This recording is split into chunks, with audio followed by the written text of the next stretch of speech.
बेळगाव लाईव्हच्या वृत्ताची अखेर दखल.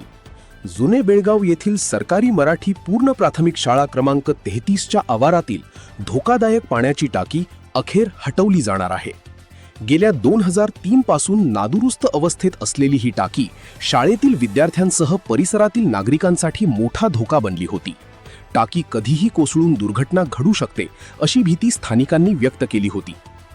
या संदर्भातील वृत्त बेळगाव लाईव्हने प्रसिद्ध करताच महापालिकेच्या अधिकाऱ्यांनी तत्काळ दखल घेत आज घटनास्थळी पाहणी केली.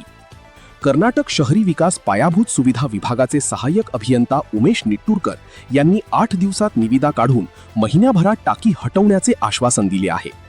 यावेळी नगरसेवक उदय उपरी, संतोष शिवणगेकर आणि स्थानिक नागरिक उपस्थित होते. दरम्यान टाकी हटविण्याच्या मागणीसाठी होणारे आंदोलन सध्या स्थगित करण्यात आले असून दिलेल्या मुदतीत कारवाई न झाल्यास पुन्हा उग्र आंदोलन छेडण्याचा इशारा स्थानिकांनी दिला आहे.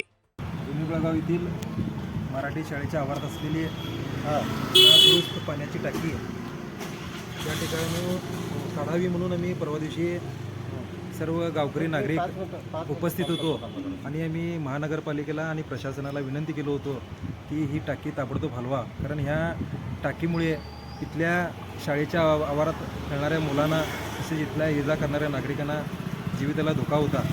आणि ही टाकी जर येत्या 8 दिवसात जर पाडवली गेली नाही तर गावकरी संपूर्ण नागरिक आंदोलनाच्या पवित्रत होते. आणि उद्या आम्ही गावकऱ्यांची सर्व मिटिंग घेऊन येत्या 2 दिवसात आम्ही आंदोलनाची दिशा ठरवणार होतो. पण या ठिकाणी आज आमचे या भागाचे नगरसेवक श्री उदय उपरी साहेब यांच्या नेतृत्वाखाली आमच्या महानगरपालिकेचे कर्नाटक अर्बन डेव्हलपमेंट इन्फ्रास्ट्रक्चरचे असिस्टंट इंजिनियर निट्टूरकर साहेब या ठिकाणी येऊन भेट देऊन आम्हाला असं आज एक ठोस असं आश्वासन दिलेलं आहे की येत्या महिन्याभरात आम्ही ही टाकी जमीनदोस्त करू व इथली जी समस्या आहे ती समस्या आम्ही दूर करू असं त्यांनी या ठिकाणी आम्हाला ठोस आश्वासन दिलेलं आहे. येत्या 8 दिवसामध्ये या टाकी पाडवण्याचं टेंडर आम्ही मागवून ही टाकी आम्ही पाडवून देऊ असं त्यांनी या ठिकाणी आम्हाला सांगितलेलं आहे. तरी आज या ठिकाणी आपल्या या वार्डाचे या भागाचे नगरसेवक उदय उपरी साहेब व KSWचे उमेश निट्टूरकर साहेब यांनी विनंती सांगितल्याप्रमाणे 1 महिन्याचा अवधी मागून घेतला आहे की टाकीचं डिमॉलिशन करून आम्ही देतो.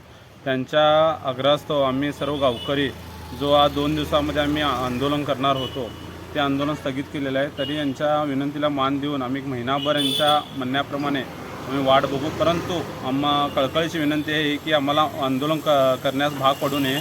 त्याच्या अगोदरच ही टाकी डिमॉलिशन करून येथील विद्यार्थी व नागरिकांना सुरक्षित ठेवण्याचं पुढील धोका टाळावा ही आम्ही जिल्हा प्रशासनाकडे विनंती करतो.